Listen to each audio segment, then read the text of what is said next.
Hola, hola, te doy la bienvenida a Mis manos en vos. Soy Vicky Belaustegui y este es un podcast de Caballo Alado. Un programa donde busco a partir de la palabra y la reflexión tender puentes entre el cielo y la tierra, entre la espiritualidad y la vida cotidiana. Un espacio para conectarnos entre almas, donde mis manos se convierten en voz.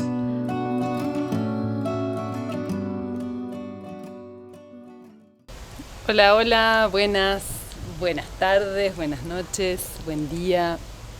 Bueno, depende del momento que estés escuchando. Acá en este momento estoy en Camboya, sudeste asiático, sigo con mi viaje. Voy a tratar de hablar lo más cerca que pueda de la compu porque se me rompió el micrófono. Entonces, bueno, por ahí no sale tan clara la voz. Ya me compraré uno en breve. Así que bueno, muchas gracias por estar en este episodio número 8, donde bueno, estoy en el anterior y en este y posiblemente en el próximo te comparta un poco de mi experiencia de viaje por el sudeste asiático. Bueno, una mirada que quizá también te pueda llevar un poco a que hagas el viaje a través de mis propias vivencias y que también te nutras en algo, ¿no? Esa es mi intención. Y primero me gustaría agradecerte por estar del otro lado y sobre todo a los que me han mandado comentarios o mensajes de aliento, ¿no? Muy amorosos. Gracias por mis manos en vos, gracias por este episodio, tal cosa que dijiste, me resonó, bueno. Así que gracias, porque es un regalo para mí poder ir como viendo que cuando uno sirve, ¿no? En el sentido amplio de la palabra, de ser útil a los demás. Y a mí el hecho de compartirte sin decirte nada más que mi experiencia y mi mirada, ¿no? Y también ir compartiéndote mis razonamientos, mi manera de ir como entrando más profundo en las cosas visibles, bueno, tratando de comprender la vida y para qué estamos acá. No quiero tener razón, ¿no? No es ese mi espíritu, sino compartirte mi mirada. Y bueno, y eso, si te sirve, bienvenido, así que gracias por tu escucha. Y quiero en este episodio compartirte mi experiencia en Vietnam. Primero, Vietnam me parecía ya el nombre muy exótico, ¿no? Asociado mucho a lo que yo he visto en las películas de Vietnam, la jungla, la guerra, ¿no? Sufrimiento, dolor. Y la verdad que ya desde el avión se veía una cosa sorprendente. Primero, muchas luces, ya desde el avión había muchos fuegos artificiales, luces de colores, se veían como rutas todas iluminadas con arcos de colores entre arrozales, ¿no? Entre un montón de tierras inundadas. Y bueno, ya el entrar en la ciudad en sí, hacer pie en Vietnam, en Hanoi, su capital, fue impactante porque me encontré con primero impactante darme cuenta lo fuerte que es el preconcepto, de cuántas cosas tengo preconceptos. Yo pensaba que iba a entrar a una ciudad de los años 60, ¿no? Con estas miradas que yo he tenido, esta fotografía que me ha quedado grabada de Hollywood o de las películas. Y nada que ver, encontré una ciudad súper moderna, con muchísimo tránsito. De hecho tardamos bastante para llegar al hotel porque había mucho tránsito, fin de las celebraciones del Año Nuevo, el Año Nuevo calendario lunar, o sea, el Año Nuevo chino. Estaban terminando, se celebraba entre el 12 y el 15 de febrero. Entonces caímos justo, ¿no? En un momento donde había mucho jolgorio, mucha celebración, toda la ciudad adornada. ya de entrada eso me impactó, lo que vi, muy diferente a lo que yo me imaginaba, porque la verdad es que no había hecho ninguna investigación antes de leer nada, simplemente, bueno, este era el viaje planteado y así lo tomamos. Y entonces en cada lugar hay como un factor sorpresa, no sé muy bien qué me voy a encontrar y entonces ahí juego un poco con esto de la sorpresa, que me encanta, ¿no? Cuando confío en algo me mando y no sé muy bien con qué va a venir, más o menos sí, pero no los detalles, ¿no? Así que bueno, lo primero fue el guía que nos recibió. Nos dice, bueno, bienvenido, feliz año nuevo, es el año del dragón. Este año 2024 es el año del fuego, del renacimiento, así que es un año muy próspero. Bueno, bien, empezamos bien en Vietnam. Y entonces empezó a presentarse, dice, bueno, yo me llamo Van, que mi nombre significa literatura. Él, el chofer, se llama Hum, que su nombre significa héroe.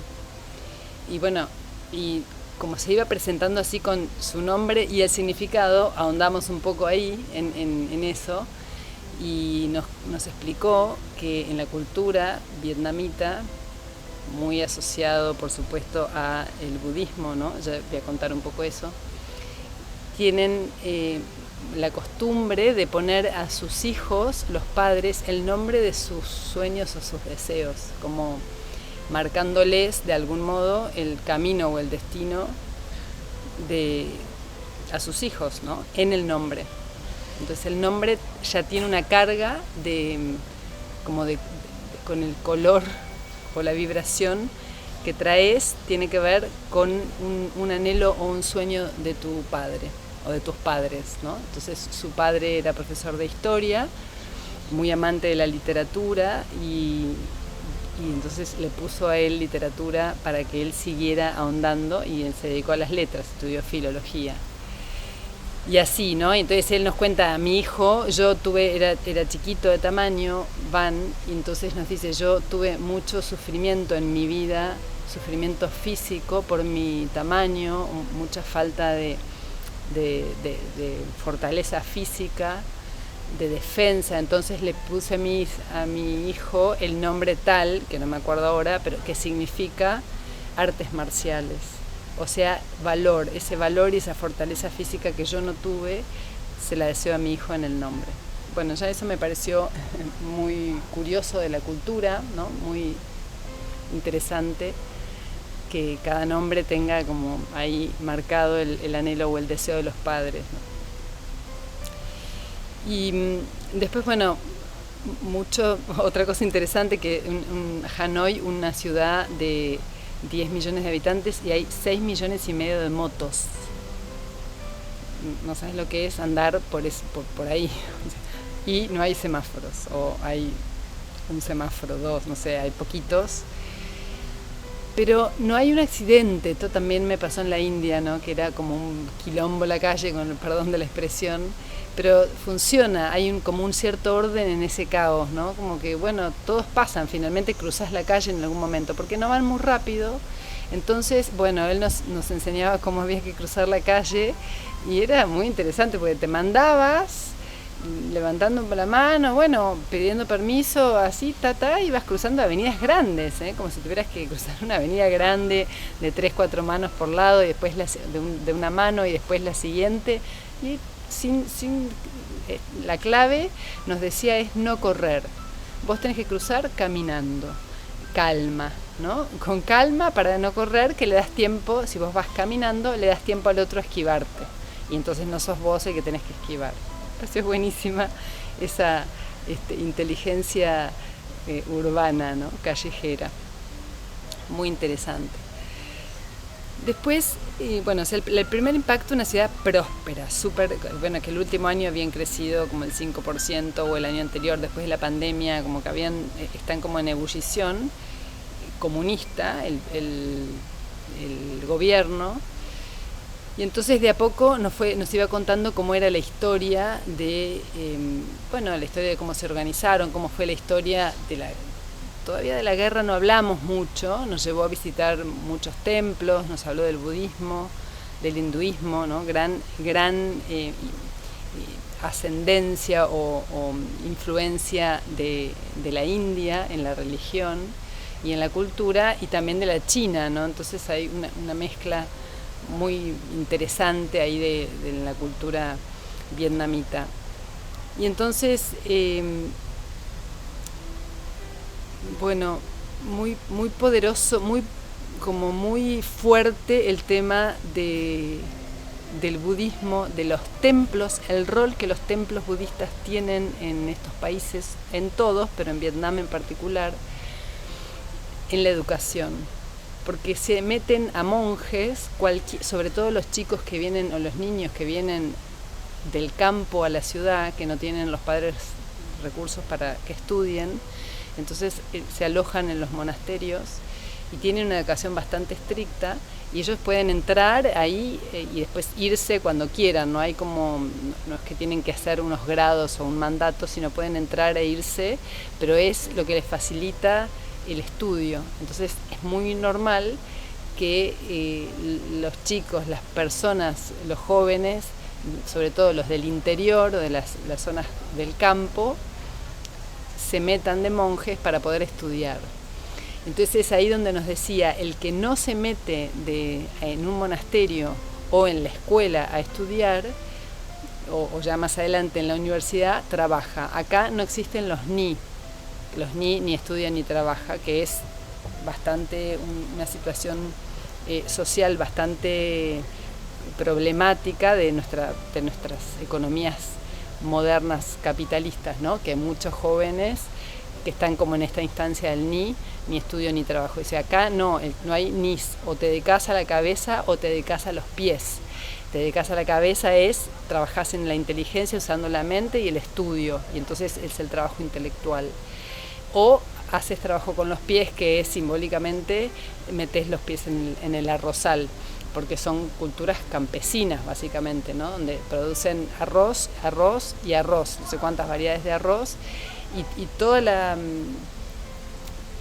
cultura campesina, que esto es muy interesante, son todas parcelas, cada uno tiene su pedazo de tierra, y muy similar a lo que pasaba en Laos, pero se produce realmente en grandes espacios, pero cada uno, vos ves que hay como potreritos sería, pero sin división, ¿no? Todo está libre de cualquier división, pero cada uno va y cultiva su parcela, y el cultivo es totalmente manual. Entonces tienen temporada de lluvia, temporada seca, en la temporada de lluvia se inunda todo, entonces ahí plantan, hacen primero almácigos y después plantan el arroz manual.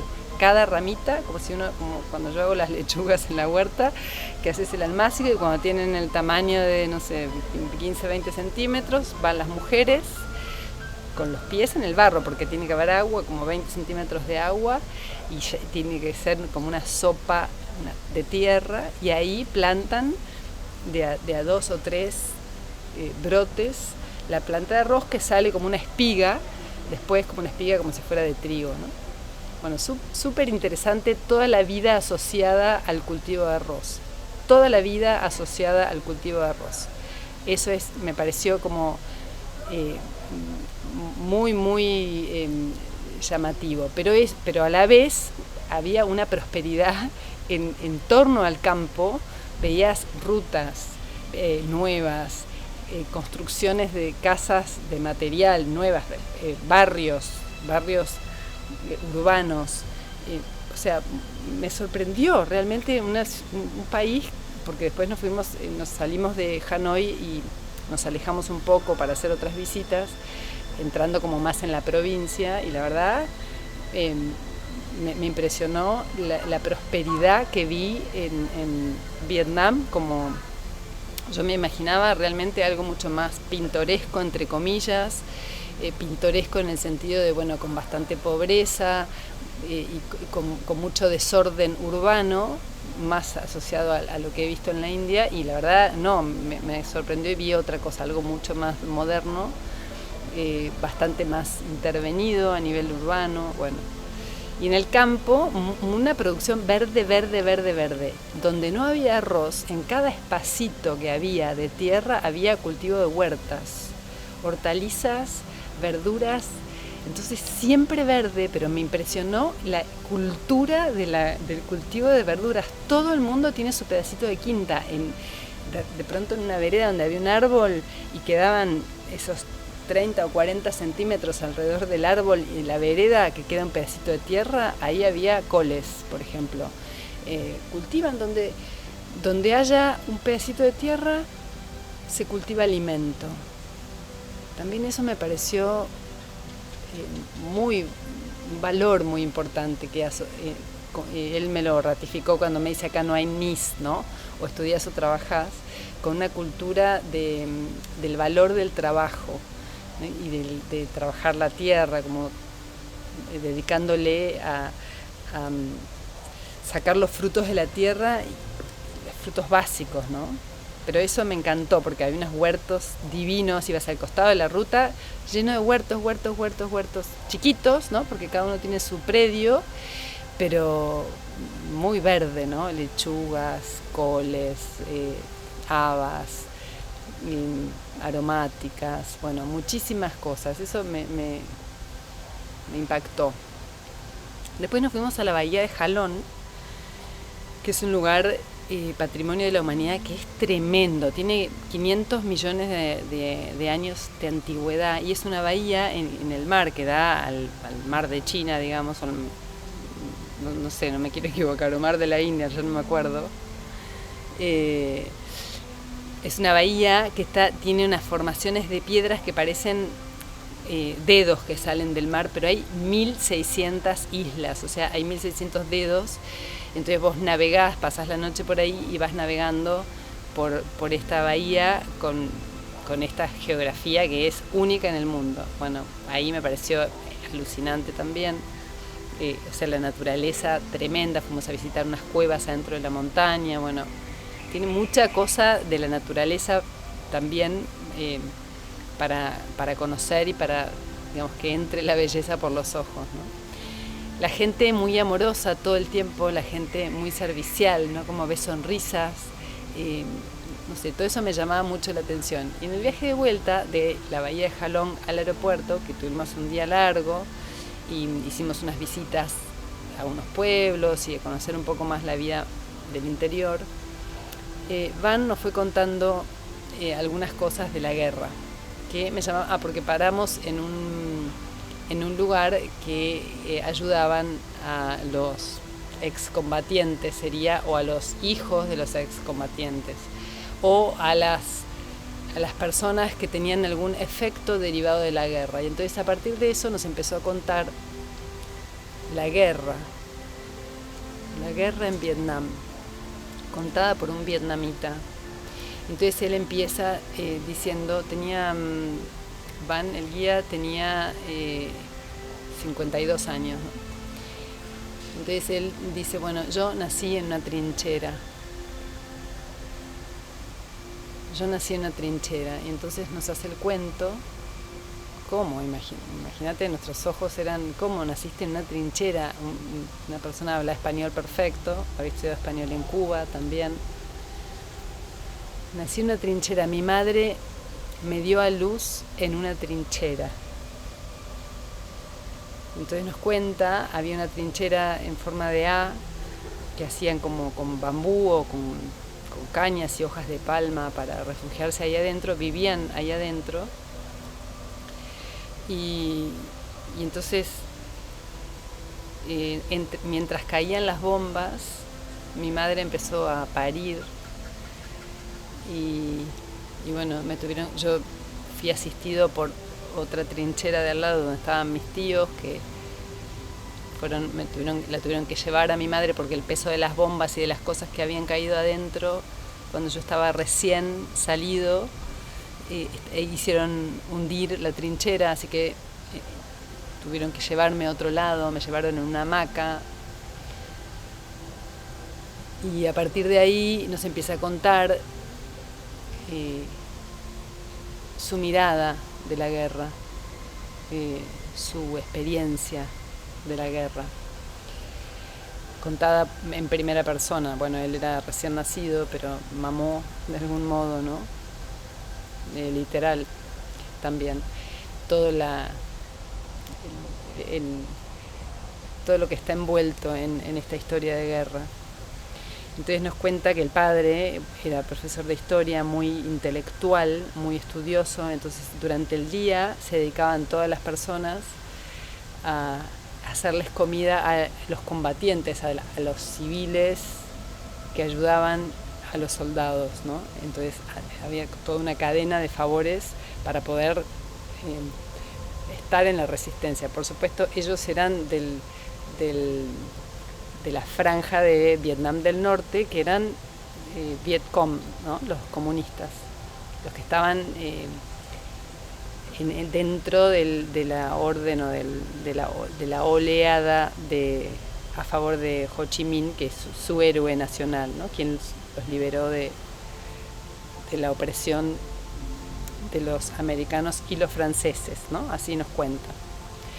Entonces el padre y la madre hacían comida durante el día y todos los demás hacían comida para los soldados, y a la noche estudiaban, pero no podían prender ninguna luz para no ser detectados y bombardeados, porque las bombas destruían todo, cualquier ciudad, cualquier pueblo, cualquier zona urbana más o menos poblada se destruía, entonces no podían prender la luz. Entonces metían en el huevo de gallina, adentro hacían un agujerito y metían luciérnagas, y entonces con eso se hacían como una linterna natural y con eso leían. Entonces, bueno, bastante impactante. Y otra cosa importante que nos contaba es que se ponían en las camas, o sea, se acostaban arriba de unas hojas de palma que tienen pinches, para no dormirse, porque si se dormían, se tenían que estar todo el tiempo alerta en la trinchera, en los lugares de refugio, para no generar ni sonidos, ni ruidos, ni si tenían que huir o caía una bomba y tenían que irse rápido a otro lugar, bueno, entonces tenían que estar como en alerta, o sea, todo el tiempo. Entonces, bueno, nos va contando la historia de la guerra, cómo se va sucediendo y cómo se va organizando el pueblo vietnamita para resistir a la lucha contra el gobierno americano. Pero como íbamos llegando a este lugar que hacían rehabilitación y hacían artesanías como medio para reinsertarlos en la sociedad, a los que tenían algún efecto directo de la guerra, nos cuenta que la peor guerra, nos dice, la peor guerra que tuvimos no fue la guerra de las bombas que destruyó los edificios y mató en ese momento, sino la peor guerra fue la guerra química, que se lanzó en toda la selva, en toda la jungla, para quemar y limpiar y ver por dónde estaban escondidos los vietnamitas. Tiraron no sé cuántas toneladas de elementos químicos, sustancias químicas que incendiaban toda la jungla, todo, arrasaron con todo, y eso es las peores bombas que hemos tenido. Esa es la peor guerra que todavía sigue, porque eso nos ha traído hasta la tercera generación malformaciones, y nos ha afectado tremendamente la reproducción humana, la salud de generaciones siguientes, no de las personas que murieron o sufrieron directamente, sino de todos sus descendientes. Entonces hay todo un impacto, hay una ola que todavía se vive en Vietnam que tiene que ver con este impacto químico, ¿no? Entonces todos los que hoy tienen alguna malformación severa tiene vinculación con estas guerras químicas, y bueno, que hay un montón de demandas internacionales y tal. Bueno, son las mismas empresas que uno conoce habitualmente para nuestras economías, ¿no? De los mismos nombres, ¿no? Las empresas vinculadas, que hay como 70 y pico empresas americanas que están implicadas. Bueno, entonces nos cuenta todo eso que para ellos fue lo peor, no solamente la destrucción material, sino la destrucción del cuerpo cuerpo químico del cuerpo humano, afectaron la química a través de la contaminación con sustancias tremendamente contaminantes, ¿no?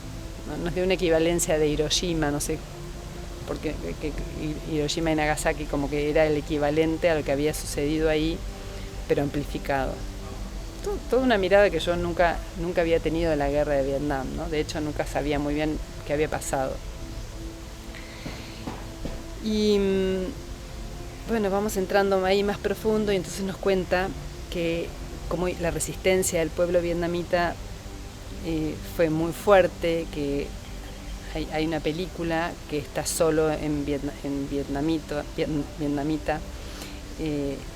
que habla de 10 niñas como de 13 o 14 años que se inmolaron para poder ayudar al ejército vietnamita, a los Vietcongs, a llegar a los lugares donde atravesar del norte al sur para poder conquistar Saigón, que hoy se llama Ho Chi Minh, ¿no?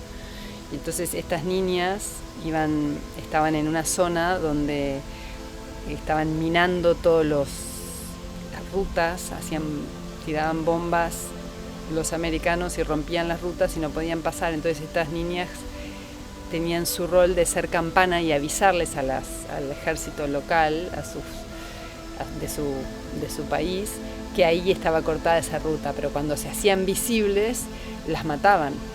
Entonces, bueno, que ella en la película muestra, no tengo el nombre de la película y además está en vietnamita, no la entendería, pero él dice que es la más fuerte que él ha visto, que no la puede volver a ver, que las niñas van entrando como a las rutas, cantando, como, bueno, sabiendo que están haciendo un servicio para su propia liberación, ¿no? Tremendo.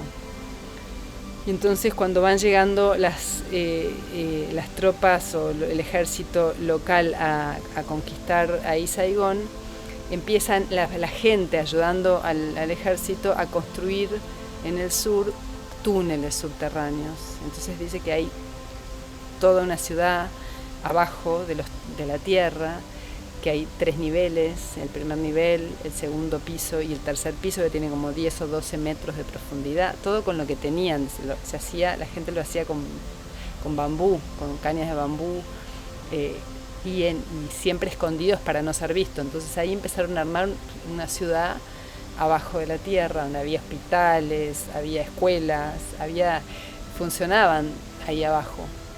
Y bueno, desde ahí fueron haciendo la resistencia para poder finalmente ganar la guerra, lograr que un acuerdo de paz ahí con los americanos en el año 73. O sea, la guerra duró 10 años, pero después tuvieron un resabio de unos 3 años más, de una guerra de guerrillas, una guerra como una especie de guerra civil entre las facciones de los vietnamitas que habían apoyado a los americanos y los vietnamitas comunistas. Entonces tuvieron todavía un periodo bastante intenso de desestabilización y de guerra y de sufrimiento, donde él decía, bueno, nos racionaban la comida. Hasta los 14, 15 años nos daban frijoles y arroz, pero teníamos una ración diaria. O sea, yo pasé hambre y no teníamos acceso a más. Entonces cuando yo como guía dice, me toca ir ahí a Saigón, o lo que hoy se llama Ho Chi Minh, y no puedo bajar a esta ciudad subterránea. No puedo porque me emociono mucho todavía. Entonces, una vez que tuve un grupo de españoles, que yo les hice este cuento, le conté mi vivencia, mis traumas y mi experiencia de la guerra, y entre el grupo había una poetisa. Y entonces la poetisa escribió una poesía en mi honor, en honor a mi historia. Y bueno, entonces nos la muestra ahí, ¿no? Tenía el papelito como con las primeras palabras. Y la verdad que se me desarmó el corazón, ¿no? Qué tremendo sufrimiento esta gente, ¿no? Y viendo ahí, digo, son el ave fénix, porque 40 años después, no sabés lo que es. Es un país que no tiene resabios de guerra, no ves destrucciones, no ves, o sea, está renacido como el ave fénix, que el ave fénix es uno de sus 4 animales mitológicos, ¿no? Uno es la tortuga, que habla de la longevidad, el león, de la fuerza, el ave fénix, y el otro no me acuerdo. Pero el ave fénix está dentro de su cultura, ¿no? Qué destino marcado, porque realmente yo lo que sentí cuando iba conociendo esta otra parte, que no la leí en ningún lado, yo solo vi las películas de Vietnam de las que me contaron en habla inglesa, ¿no? Nunca miré, nunca vi, nunca escuché, nunca me interesé realmente particularmente por la historia de Vietnam. Pero él dice que todas las protestas que se armaban más fuerte en defensa de Vietnam, incluso que toda la onda de los hippies, tenía que ver con el uso de las guerras, de las armas químicas, más que la guerra de la lucha armada. Pero bueno, cuestión que les voy a compartir, porque le pedí, a mí me emocionó tanto este pequeño poema, que es cortito, de esta poetisa española, que no sé su nombre, pero que ella puso en unas palabras muy sentidas la historia que yo les traté de compartir a ustedes, los condensó en unas palabras muy sentidas, y entonces las quiero compartir. Y dice así: él nació el 7 de octubre de 1972, hijo de la jungla y del bambú. Naciste en las trincheras al abrigo de un recodo ená, en un zigzag que enajena el reposo de tus ancestros.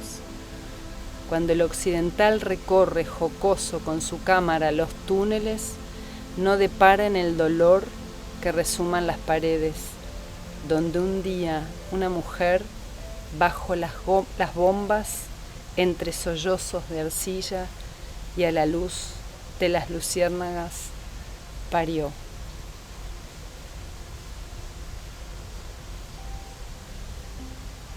Tremendo, ¿no? Como, claro, uno no tenemos total dimensión, esto cuando vas mirando, ves los templos, ves las cosas históricas, sacas fotos, ¿no? Es ir abriéndonos al cuerpo sensible que capta el dolor humano, independientemente de títulos, nombres, roles, razones, dolor humano. Pero en el dolor humano nace la vida, ¿no? Wow, como una cosa me pareció tan espectacular. La mirada de ave fénix en esto, ¿no? Nací en una trinchera y somos alegres, los vietnamitas somos alegres porque hemos transitado el dolor más profundo.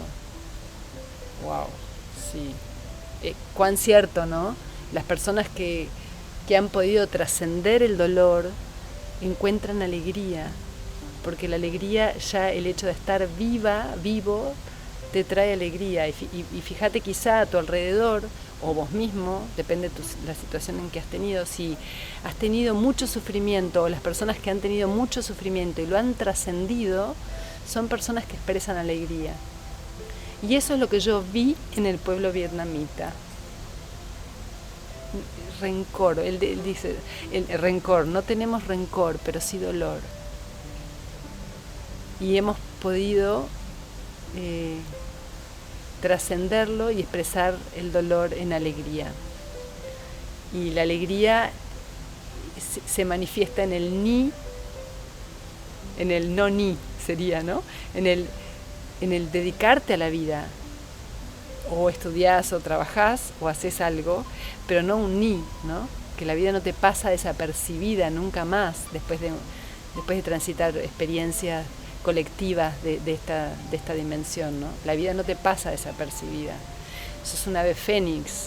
Entonces, wow, yo entré a Vietnam con la idea de encontrarme un pueblo golpeado, sumiso, o que, bueno, de algún modo tratando de recuperarse de un tremendo sufrimiento, y me encontré con un maestro.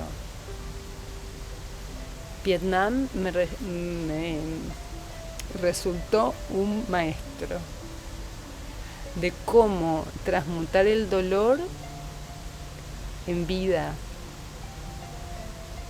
en alegría, ¿no? en honrar a la vida, en honrar en cada pedacito de tierra que crece una lechuga.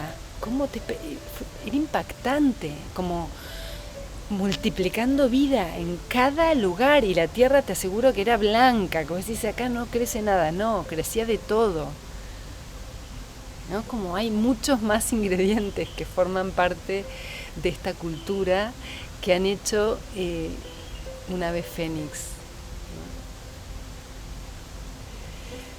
Entonces, bueno, traer esta experiencia, este maestro Vietnam, ¿no? Vietnam como ser colectivo, como algo, una fuerza interna que ha surgido. Tenía un montón de discusiones acá en mi familia con mi hijo, que si comunismo, si capitalismo, ¿no? Poder salirnos de los títulos, de las etiquetas, y poder comprender un poco más profundo lo que ha sucedido. No sé qué color, pero lo que este ser hizo, este ser colectivo llamado Vietnam, fue un resurgimiento del dolor profundo en busca de su propia libertad. Y él decía, bueno, por ahora yo ya no tengo más ración, tengo a mi merced toda la libertad para conseguir lo que necesito. Entonces está todo en mi responsabilidad. Yo defendiendo su sistema, por supuesto, y defendiendo a su comunismo light, decía él, que eran como la Coca-Cola, de regular, light a cero. Entonces pasamos de regular a light a cero, vamos camino a cero, porque ahora es un capitalismo, un comunismo muy capitalista, que parece una contradicción, pero no me interesa tanto realmente. O sea, lo que me interesa es poder sacarme de mi patrón mental, y te invito a vos a hacerlo, de un lado o del otro, a sacarnos las etiquetas de los nombres que nos sesgan enseguida, porque acá yo vi un mecanismo que hizo que se fusionara en conjunto, que estaba separado, y tiraran todos para el mismo lado, ¿no? De alguna manera. Y entonces emergen del dolor, de la sangre, de la miseria, de la tragedia, emergen juntos. Y entonces la vida empieza a surgir primero, y entonces la vida es tan generosa que crece en una maceta una planta de lechuga. Entonces de hambre no te vas a morir, ¿no? Tenés todo a disposición y lo aprovechan, ¿no? Entonces eso me pareció tremendamente admirable de los vietnamitas, como una fortaleza interna, ¿no? Una que bueno, surgió, que es muy lo que nos pasa a los humanos, ¿no? Cuando nos ahoga tanto la vida y nos ahorca cualquier situación, ahí nos salen fuerzas de no sabemos dónde para romper las cadenas. Bueno, entonces si nosotros podemos poner conciencia y ir inspirándonos en todas estas historias, podemos, antes de llegar a ese lugar de sentirnos ahogados, empezarnos a preguntar internamente dónde está esta fuerza. El señor Vietnam como ser la encontró y resurgió de una manera que vos ves a la gente en la calle contentos, ¿no? Los ves, tendrán, ¿no? Obviamente sus sufrimientos, no es la eliminación del sufrimiento, porque todavía seguimos en la ignorancia y esto es el vivir humano, pero es empezar a abrir la conciencia en la fuerza colectiva. La fuerza colectiva cuando tenemos una cosa de valores comunes, ¿no? Entonces, ¿cómo poder lograr esto? Primero, obviamente, en uno, a nivel individual, y después a nivel colectivo también. Entonces, ¿cómo podemos nosotros contribuir a la unidad y no a la división a nivel colectivo? Con la palabra, con el pensamiento, con nuestra acción, ¿no? ¿Cuánto dividimos con la palabra? Entonces se armaban discusiones interesantes en las mesas en las comidas con la familia, de cuánto esto de esta separación entre los del norte y los del sur, cuánto la tenemos nosotros internamente, estas contradicciones internas, y que con eso contribuimos a amplificarla en el mundo del afuera, en nuestra comunidad, en nuestro ser colectivo, en mi caso en Argentina, en tu caso en el que sea, en nuestro país, tu país donde estés, en el mundo finalmente, ¿no? Estas divisiones que hacemos separan lo que en realidad ya está unido, y donde hay fuerza es en la unión, no en la separación. Entonces poder tomar este aprendizaje del señor Vietnam, que son los que están al sur de China, ese es el significado de la palabra Vietnam, ¿no? De poder resurgir de las cenizas, trascendiendo el dolor, transmutando el dolor en alegría. Y este ser humano que nos comparte esta historia, Van, esta persona que significa literatura, nos inspira, ¿no?, a poder profundizar un poco más y enseguida ir amplificando esto que vemos en un país, sacarle los nombres, las personas independientes, los juicios, y poder ver por encima cómo funciona el mecanismo. Cuando hay una unidad y un factor aglutinante realmente, que eso, entre paréntesis, es amor energéticamente, se puede llamar conciencia nacional, unidad nacional o prosperidad, lo que quieras, pero esa energéticamente que aglutina las fuerzas que están separadas se llama amor. Eso es la energía del amor. Y eso que trae alegría. Entonces, bueno, yo te comparto esta mirada inspiradora del señor Vietnam, que te quede ahí repiqueteando. A mí me quedó mucho repiqueteando esto del ave fénix, la guerra, el ave fénix y la alegría, ¿no? Todo junto. Entonces, bueno, si Vietnam pudo, yo también, vos también, ¿no? Y que el resurgir de cualquier situación de guerra o de trauma no sea como me levanto y sigo la vida apesadumbrado. No, resurgir es nacer a la alegría. Eso es el ave fénix, eso es resurgir o resucitar.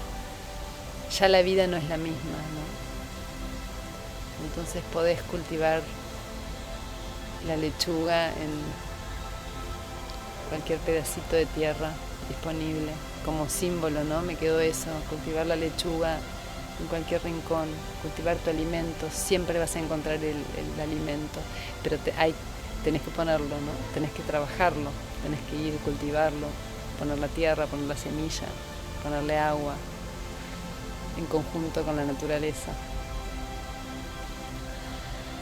Así que bueno, está resultando un viaje muy sorprendente, muy interesante, con una profundidad que por supuesto me va a seguir repiqueteando, no lo dudo, porque bueno, la información va entrando de a capas, ¿no? Así que bueno, los dejo con esta entrega de Vietnam, la guerra, y la fénix y la alegría, y también con lo que empecé primero en esto de los prejuicios, ¿no?, que tenemos, y cuál es el espacio a la sorpresa, a que lo nuevo nos sorprenda. Y la sorpresa es hoja en blanco. Pero bueno, muchas veces no tenemos la hoja en blanco, ¿no? La hoja viene con algún apunte. Entonces eso es un ejercicio interesante para practicar. Bueno, si te gustó, dale me gusta, compartilo, no sé, si te sirve, guárdatelo, no sé, para que también alguien lo escuche. Te agradezco mucho estar del otro lado y que me permitas, haciendo esto, ser lo que yo soy. Te agradezco enormemente. Namaste. Hola, hola, buenas tardes, buenas noches, buen día. Bueno, depende del momento que estés escuchando. Acá en este momento estoy en Camboya, sudeste asiático, sigo con mi viaje. Voy a tratar de hablar lo más cerca que pueda de la compu porque se me rompió el micrófono.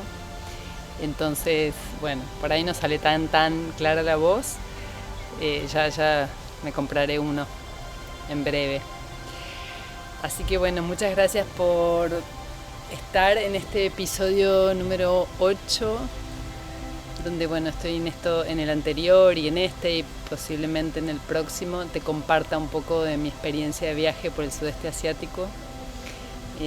Bueno, una mirada que quizá también te pueda llevar un poco a que hagas el viaje a través de mis propias vivencias y que también te nutras en algo, ¿no?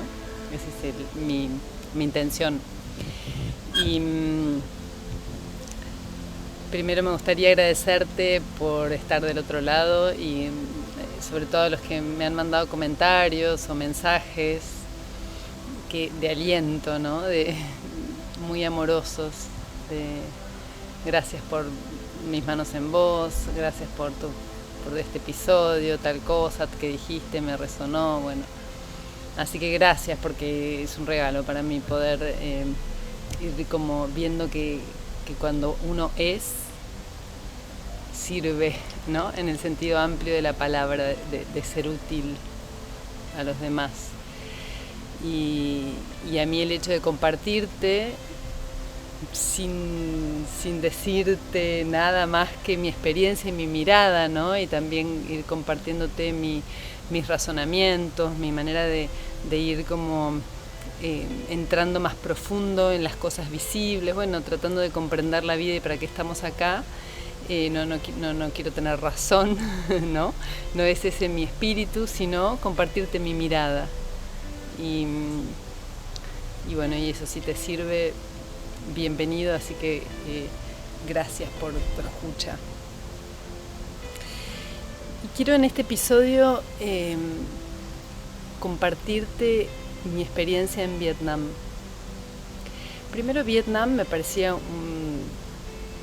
ya el nombre muy exótico, ¿no? Asociado mucho a lo que yo he visto en las películas de Vietnam, la jungla, la guerra, ¿no? Sufrimiento, dolor. Y la verdad que ya desde el avión se veía una cosa sorprendente. Primero, muchas luces, ya desde el avión había muchos fuegos artificiales, luces de colores, se veían como rutas todas iluminadas con arcos de colores, entre arrozales, ¿no? Entre un montón de tierras inundadas. Y bueno, ya el entrar en la ciudad en sí, hacer pie en Vietnam, en Hanoi, su capital, fue impactante porque me encontré con primero impactante darme cuenta lo fuerte que es el preconcepto. De cuántas cosas tengo preconceptos. Yo pensaba que iba a entrar a una ciudad de los años 60, ¿no? Con estas miradas que yo he tenido, esta fotografía que me ha quedado grabada de Hollywood o de las películas. Y nada que ver, encontré una ciudad súper moderna, con muchísimo tránsito. De hecho tardamos bastante para llegar al hotel porque había mucho tránsito, fin de las celebraciones del Año Nuevo, el Año Nuevo calendario lunar, o sea, el Año Nuevo chino. Estaban terminando, se celebraba entre el 12 y el 15 de febrero. Entonces caímos justo, ¿no? En un momento donde había mucho jolgorio, mucha celebración, toda la ciudad adornada. Ya de entrada eso me impactó, lo que vi, muy diferente a lo que yo me imaginaba, porque la verdad es que no había hecho ninguna investigación antes de leer nada, simplemente, bueno, este era el viaje planteado y así lo tomamos. Y entonces en cada lugar hay como un factor sorpresa, no sé muy bien qué me voy a encontrar y entonces ahí juego un poco con esto de la sorpresa, que me encanta, ¿no? Cuando confío en algo me mando y no sé muy bien con qué va a venir. más o menos, sí, pero no los detalles, ¿no? Así que, bueno, lo primero fue el guía que nos recibió. Nos dice, bueno, bienvenido, feliz año nuevo, es el año del dragón. Este año 2024 es el año del fuego, del renacimiento, así que es un año muy próspero. Bueno, bien, empezamos bien en Vietnam. Y entonces empezó a presentarse, dice, bueno, yo me llamo Van, que mi nombre significa literatura. Él, el chofer, se llama Hum, que su nombre significa héroe. Y bueno, y como se iba presentando así con su nombre y el significado, ahondamos un poco ahí en eso y nos explicó que en la cultura vietnamita, muy asociado por supuesto a el budismo, ¿no? Ya voy a contar un poco eso, tienen la costumbre de poner a sus hijos, los padres, el nombre de sus sueños o sus deseos, como marcándoles de algún modo el camino o el destino a sus hijos, ¿no? En el nombre. Entonces el nombre ya tiene una carga con el color o la vibración que traes, tiene que ver con un anhelo o un sueño de tu padre o de tus padres, ¿no? Entonces su padre era profesor de historia, muy amante de la literatura y entonces le puso a él literatura para que él siguiera ahondando y él se dedicó a las letras, estudió filología. Y así, ¿no? Entonces él nos cuenta, mi hijo, era chiquito de tamaño, Van, y entonces nos dice, yo tuve mucho sufrimiento en mi vida, sufrimiento físico por mi tamaño, mucha falta de fortaleza física, de defensa. Entonces le puse a mi hijo el nombre tal, que no me acuerdo ahora, pero que significa artes marciales. O sea, ese valor y esa fortaleza física que yo no tuve, se la deseo a mi hijo en el nombre. Bueno, ya eso me pareció muy curioso de la cultura, ¿no? Muy interesante que cada nombre tenga como ahí marcado el anhelo o el deseo de los padres, ¿no? Y después, bueno, otra cosa interesante, que Hanoi, una ciudad de 10 millones de habitantes y hay 6 millones y medio de motos. No sabes lo que es andar por ahí.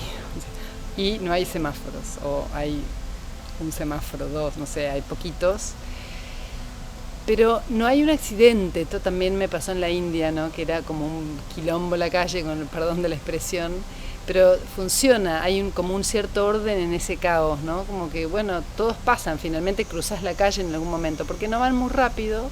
Entonces, bueno, él nos enseñaba cómo había que cruzar la calle y era muy interesante, porque te mandabas levantando la mano, bueno, pidiendo permiso, así, y vas cruzando avenidas grandes, como si tuvieras que cruzar una avenida grande de 3, 4 manos por lado y después de una mano y después la siguiente. Y la clave, nos decía, es no correr. Vos tenés que cruzar caminando, calma, ¿no? Con calma para no correr, que le das tiempo, si vos vas caminando, le das tiempo al otro a esquivarte. Y entonces no sos vos el que tenés que esquivar. Eso es buenísima, esa inteligencia urbana, ¿no? Callejera. Muy interesante. Después, bueno, el primer impacto, una ciudad próspera, bueno, que el último año habían crecido como el 5%, o el año anterior, después de la pandemia, como que están como en ebullición comunista, el gobierno. Y entonces de a poco nos iba contando cómo era la historia la historia de cómo se organizaron, cómo fue la historia todavía de la guerra no hablamos mucho, nos llevó a visitar muchos templos, nos habló del budismo, del hinduismo, ¿no? Gran ascendencia o influencia de la India en la religión y en la cultura, y también de la China, ¿no? Entonces hay una mezcla muy interesante ahí de la cultura vietnamita. Y entonces, bueno, muy poderoso, muy fuerte el tema de del budismo, de los templos, el rol que los templos budistas tienen en estos países, en todos, pero en Vietnam en particular, en la educación.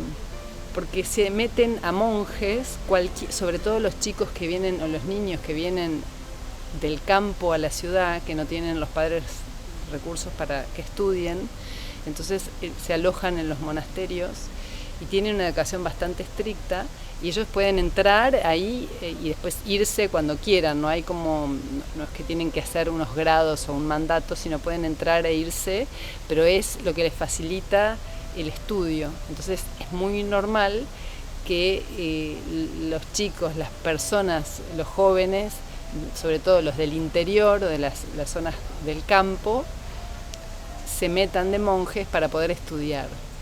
Entonces es ahí donde nos decía, el que no se mete en un monasterio o en la escuela a estudiar, o ya más adelante en la universidad, trabaja. Acá no existen los ni estudia ni trabaja, que es bastante una situación social bastante problemática de nuestras economías modernas capitalistas, ¿no? Que hay muchos jóvenes que están como en esta instancia del ni estudio ni trabajo. Dice, acá no hay ni, o te dedicas a la cabeza o te dedicas a los pies.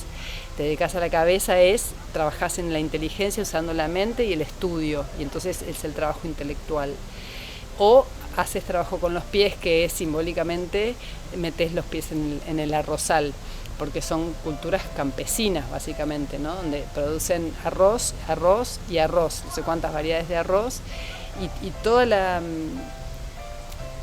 cultura campesina, que esto es muy interesante, son todas parcelas, cada uno tiene su pedazo de tierra, y muy similar a lo que pasaba en Laos, pero se produce realmente en grandes espacios, pero cada uno, vos ves que hay como potreritos sería, pero sin división, ¿no? Todo está libre de cualquier división, pero cada uno va y cultiva su parcela, y el cultivo es totalmente manual. Entonces tienen temporada de lluvia, temporada seca. En la temporada de lluvia se inunda todo, entonces ahí plantan, hacen primero almácigos y después plantan el arroz manual.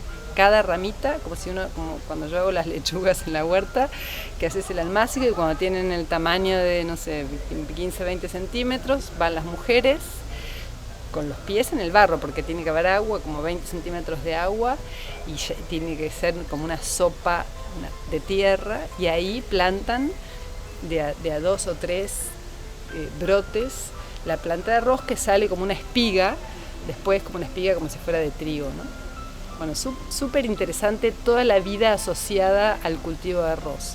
Toda la vida asociada al cultivo de arroz. Eso me pareció como muy llamativo. Pero a la vez había una prosperidad en torno al campo. Veías rutas nuevas, construcciones de casas de material nuevas, barrios urbanos, o sea, me sorprendió realmente un país, porque después nos salimos de Hanoi y nos alejamos un poco para hacer otras visitas, entrando como más en la provincia, y la verdad me impresionó la prosperidad que vi en Vietnam. Como yo me imaginaba realmente algo mucho más pintoresco, entre comillas, pintoresco en el sentido de, bueno, con bastante pobreza y con mucho desorden urbano, más asociado a lo que he visto en la India, y la verdad no, me sorprendió y vi otra cosa, algo mucho más moderno, bastante más intervenido a nivel urbano, bueno. Y en el campo, una producción verde, donde no había arroz, en cada espacito que había de tierra había cultivo de huertas, hortalizas, verduras, entonces siempre verde, pero me impresionó la cultura del cultivo de verduras. Todo el mundo tiene su pedacito de quinta, de pronto en una vereda donde había un árbol y quedaban esos 30 o 40 centímetros alrededor del árbol y la vereda que queda un pedacito de tierra, ahí había coles, por ejemplo. Cultivan donde haya un pedacito de tierra, se cultiva alimento. También eso me pareció un valor muy importante que él me lo ratificó cuando me dice acá no hay NIS, ¿no? O estudias o trabajás, con una cultura del valor del trabajo, ¿no? Y de trabajar la tierra, como dedicándole a sacar los frutos de la tierra, frutos básicos, ¿no? Pero eso me encantó porque había unos huertos divinos, ibas al costado de la ruta, lleno de huertos chiquitos, ¿no? Porque cada uno tiene su predio, pero muy verde, ¿no? Lechugas, coles, habas, aromáticas, bueno, muchísimas cosas. Eso me impactó. Después nos fuimos a la bahía de Jalón, que es un lugar patrimonio de la humanidad que es tremendo, tiene 500 millones de años de antigüedad y es una bahía en el mar que da al mar de China, digamos, no sé, no me quiero equivocar, o mar de la India, yo no me acuerdo. Es una bahía que tiene unas formaciones de piedras que parecen dedos que salen del mar, pero hay 1600 islas, o sea, hay 1600 dedos. Entonces vos navegás, pasás la noche por ahí y vas navegando por esta bahía con esta geografía que es única en el mundo. Bueno, ahí me pareció alucinante también. O sea, la naturaleza tremenda, fuimos a visitar unas cuevas adentro de la montaña. Bueno, tiene mucha cosa de la naturaleza también para conocer y para, digamos, que entre la belleza por los ojos, ¿no?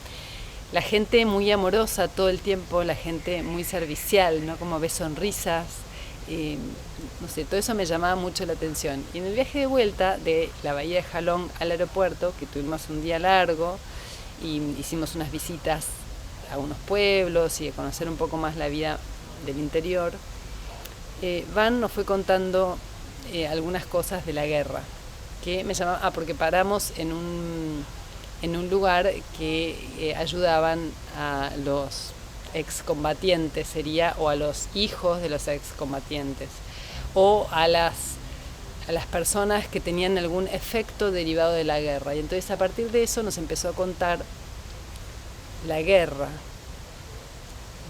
en Vietnam, contada por un vietnamita. Entonces él empieza diciendo, Van, el guía, tenía 52 años, ¿no?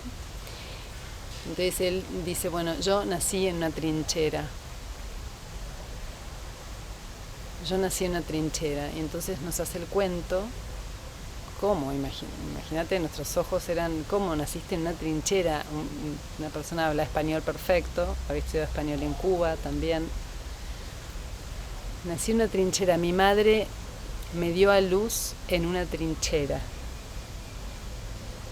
Entonces nos cuenta, había una trinchera en forma de A que hacían como con bambú o con cañas y hojas de palma para refugiarse ahí adentro, vivían ahí adentro.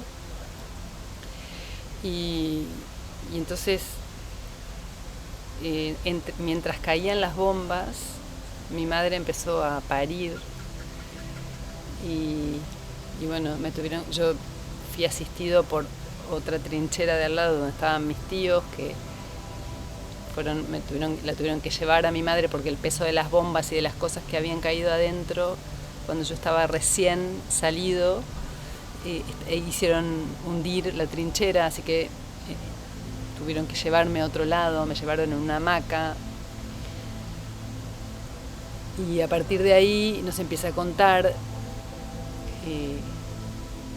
su mirada de la guerra, su experiencia de la guerra, contada en primera persona. Bueno, él era recién nacido, pero mamó de algún modo, ¿no? Literal también. Todo lo que está envuelto en esta historia de guerra. Entonces nos cuenta que el padre era profesor de historia, muy intelectual, muy estudioso. Entonces durante el día se dedicaban todas las personas a hacerles comida a los combatientes, a los civiles que ayudaban a los soldados, ¿no? Entonces había toda una cadena de favores para poder estar en la resistencia. Por supuesto, ellos eran de la franja de Vietnam del Norte, que eran Vietcong, ¿no? Los comunistas, los que estaban dentro de la orden o de la oleada a favor de Ho Chi Minh, que es su héroe nacional, ¿no? Quien los liberó de la opresión de los americanos y los franceses, ¿no? Así nos cuenta. Entonces el padre y la madre hacían comida durante el día y todos los demás hacían comida para los soldados, y a la noche estudiaban, pero no podían prender ninguna luz para no ser detectados y bombardeados, porque las bombas destruían todo, cualquier ciudad, cualquier pueblo, cualquier zona urbana más o menos poblada se destruía, entonces no podían prender la luz. Entonces metían en el huevo de gallina, adentro hacían un agujerito y metían luciérnagas, y entonces con eso se hacían como una linterna natural y con eso leían. Entonces, bueno, bastante impactante y otra cosa importante que nos contaba es que se ponían en las camas, o sea, se acostaban arriba de unas hojas de palma que tienen pinches para no dormirse, porque si se dormían, o sea, tenían que estar todo el tiempo alerta en la trinchera, en los lugares de refugio, para no generar ni sonidos, ni ruidos, ni si tenían que huir o caía una bomba y tenían que irse rápido a otro lugar, bueno, entonces tenían que estar como en alerta, o sea, todo el tiempo. Entonces, bueno, nos va contando la historia de la guerra, cómo se va sucediendo y cómo se va organizando el pueblo vietnamita para resistir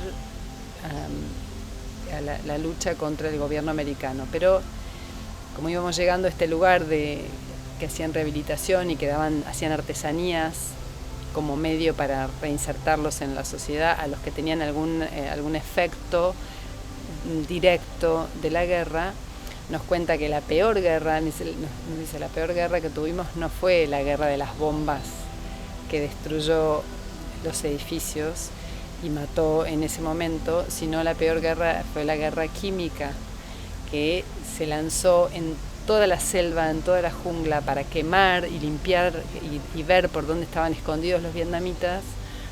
Tiraron no sé cuántas toneladas de elementos químicos, sustancias químicas que incendiaban toda la jungla, todo, arrasaron con todo, y eso es las peores bombas que hemos tenido. Esa es la peor guerra que todavía sigue, porque eso nos ha traído hasta la tercera generación malformaciones, y nos ha afectado tremendamente la reproducción humana, la salud de generaciones siguientes, no de las personas que murieron o sufrieron directamente, sino de todos sus descendientes. Entonces hay todo un impacto, hay una ola que todavía se vive en Vietnam que tiene que ver con este impacto químico, ¿no? Entonces todos los que hoy tienen alguna malformación severa tiene vinculación con estas guerras químicas, y bueno, que hay un montón de demandas internacionales y tal. Bueno, son las mismas empresas que uno conoce habitualmente para nuestras economías, ¿no? De los mismos nombres, ¿no? Las empresas vinculadas, que hay como 70 y pico empresas americanas que están implicadas. Bueno, entonces nos cuenta todo eso que para ellos fue lo peor, no solamente la destrucción material, sino la destrucción del cuerpo, el cuerpo químico del cuerpo humano. Afectaron la química a través de la contaminación con sustancias tremendamente contaminantes, ¿no? Nos dio una equivalencia de Hiroshima, no sé, porque Hiroshima y Nagasaki como que era el equivalente a lo que había sucedido ahí, pero amplificado. Toda una mirada que yo nunca había tenido de la guerra de Vietnam, ¿no? De hecho, nunca sabía muy bien qué había pasado. Y bueno, vamos entrando ahí más profundo y entonces nos cuenta que como la resistencia del pueblo vietnamita fue muy fuerte, que hay una película que está solo en vietnamita, que habla de 10 niñas como de 13 o 14 años que se inmolaron para poder ayudar al ejército vietnamita, a los Vietcongs, a llegar a los lugares donde atravesar del norte al sur para poder conquistar Saigón, que hoy se llama Ho Chi Minh, ¿no?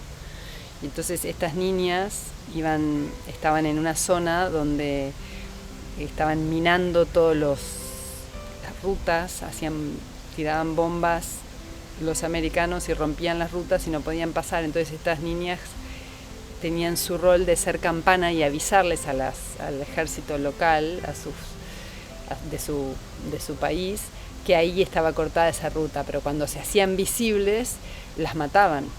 Entonces, bueno, que ella en la película muestra, no tengo el nombre de la película y además está en vietnamita, no la entendería, pero él dice que es la más fuerte que él ha visto, que no la puede volver a ver, que las niñas van entrando como a las rutas, cantando, como, bueno, sabiendo que están haciendo un servicio para su propia liberación, ¿no?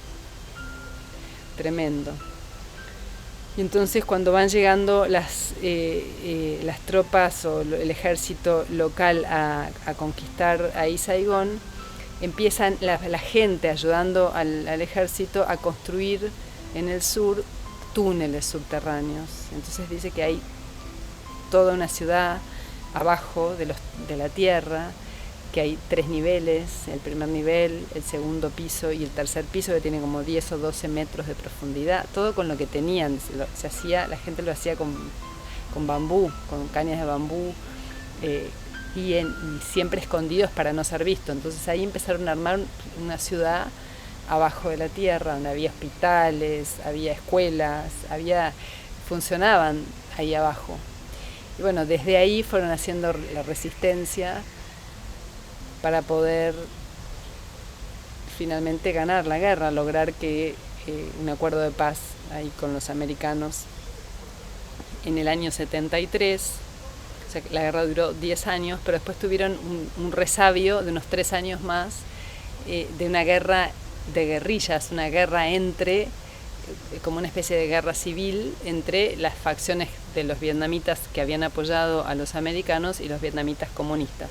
Entonces tuvieron todavía un periodo bastante intenso de desestabilización y de guerra y de sufrimiento, donde él decía, bueno, nos racionaban la comida.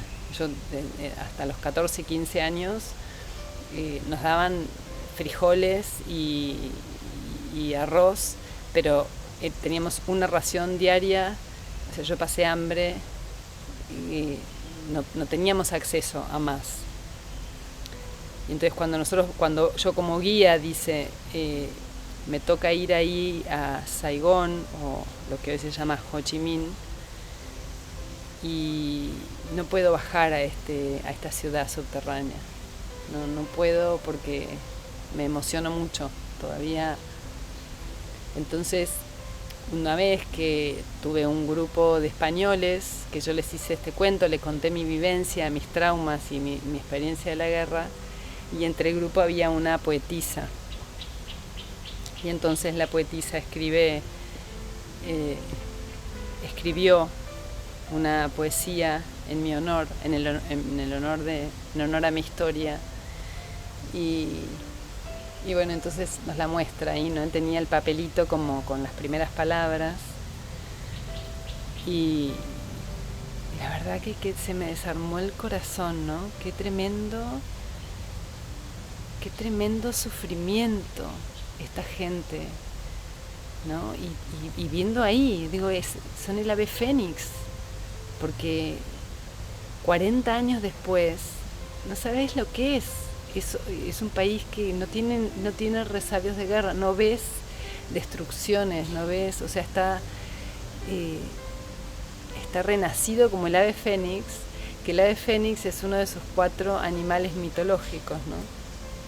Uno es la tortuga, que habla de la longevidad, el león, de la fuerza, el ave fénix y el otro no me acuerdo. Pero el ave fénix está dentro de su cultura, ¿no? Qué destino marcado, porque realmente yo lo que sentí cuando iba conociendo esta otra parte, que no la leí en ningún lado, yo solo vi las películas de Vietnam de las que me contaron en habla inglesa, ¿no? Nunca miré, nunca vi, nunca escuché, nunca me interesé realmente particularmente por la historia de Vietnam.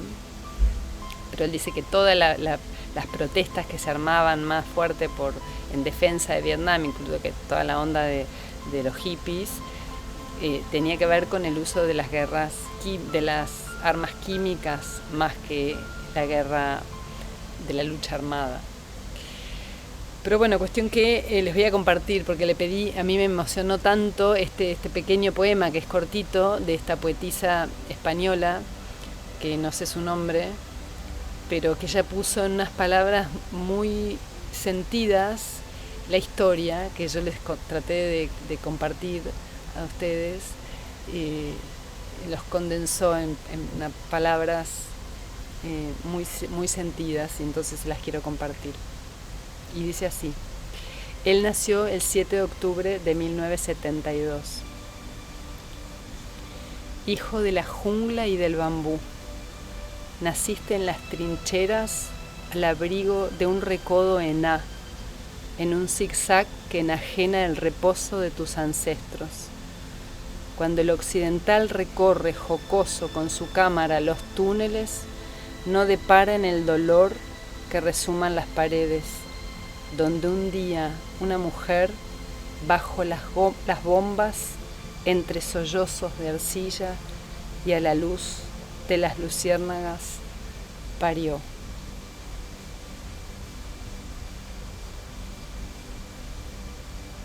Tremendo, ¿no?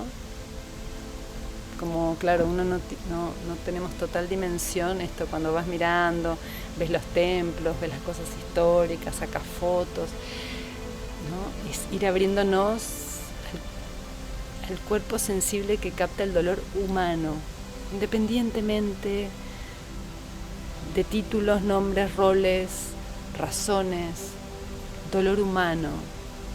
Pero en el dolor humano nace la vida, ¿no? Wow, como una cosa me pareció tan espectacular.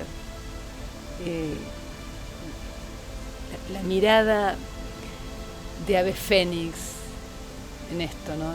Nací en una trinchera y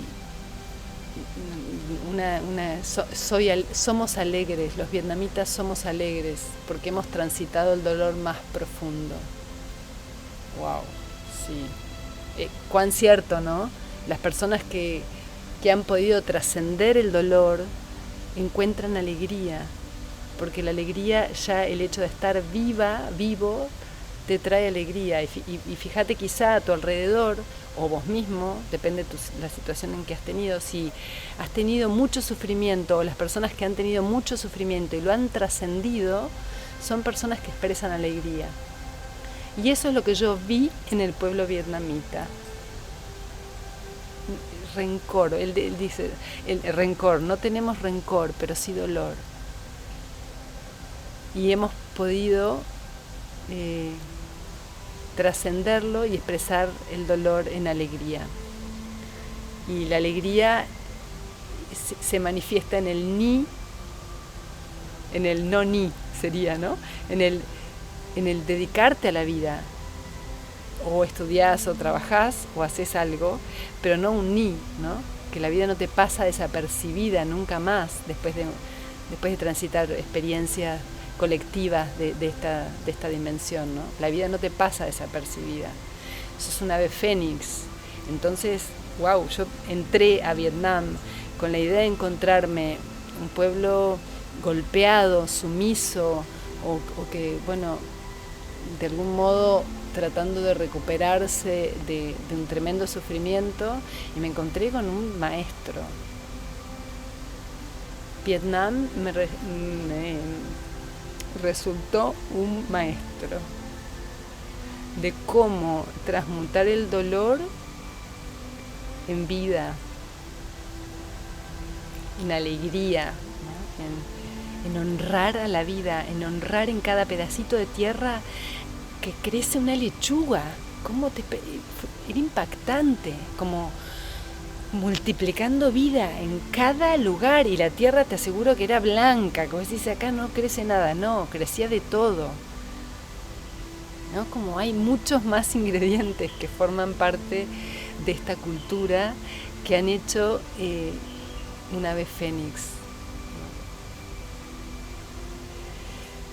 Entonces, bueno, traer esta experiencia, este maestro Vietnam, ¿no? Vietnam como ser colectivo, como algo, una fuerza interna que ha surgido. Tenía un montón de discusiones acá en mi familia con mi hijo, que si comunismo, si capitalismo, ¿no? Poder salirnos de los títulos, de las etiquetas, y poder comprender un poco más profundo lo que ha sucedido. No sé qué color, pero lo que este ser hizo, este ser colectivo llamado Vietnam, fue un resurgimiento del dolor profundo en busca de su propia libertad. Y él decía, bueno, por ahora yo ya no tengo más ración, tengo a mi merced toda la libertad para conseguir lo que necesito. Entonces está todo en mi responsabilidad. Yo defendiendo su sistema, por supuesto, y defendiendo a su comunismo light, decía él, que eran como la Coca-Cola, de regular, light a cero. Entonces pasamos de regular a light a cero, vamos camino a cero, porque ahora es un capitalismo, un comunismo muy capitalista, que parece una contradicción, pero no me interesa tanto realmente. O sea, lo que me interesa es poder sacarme de mi patrón mental, y te invito a vos a hacerlo, de un lado o del otro, a sacarnos las etiquetas de los nombres que nos sesgan enseguida, porque acá yo vi un mecanismo que hizo que se fusionara en conjunto, que estaba separado, y tiraran todos para el mismo lado, ¿no? De alguna manera.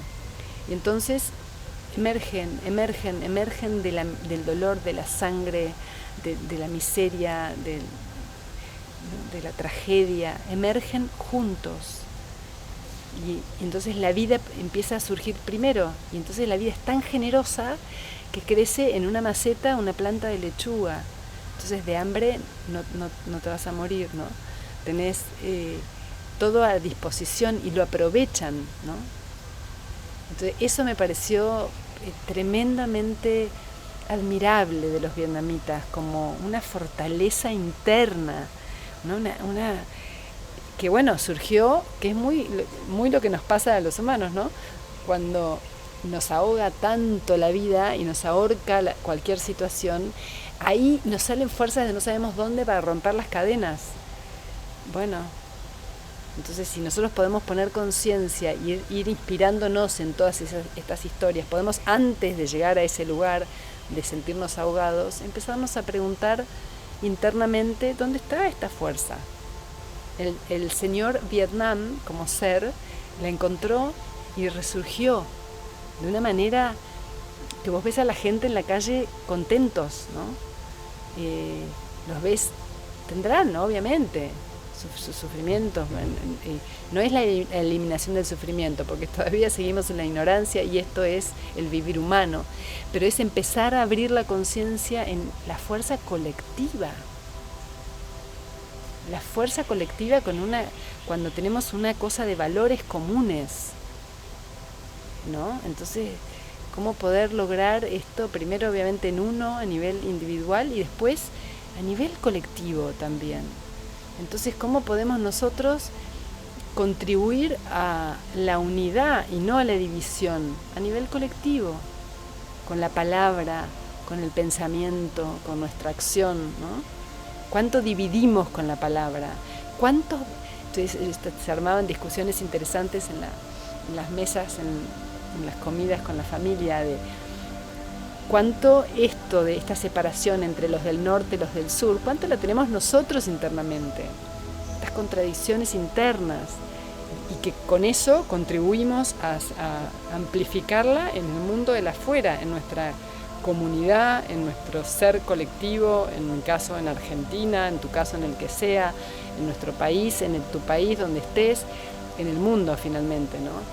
Estas divisiones que hacemos separan lo que en realidad ya está unido, y donde hay fuerza es en la unión, no en la separación.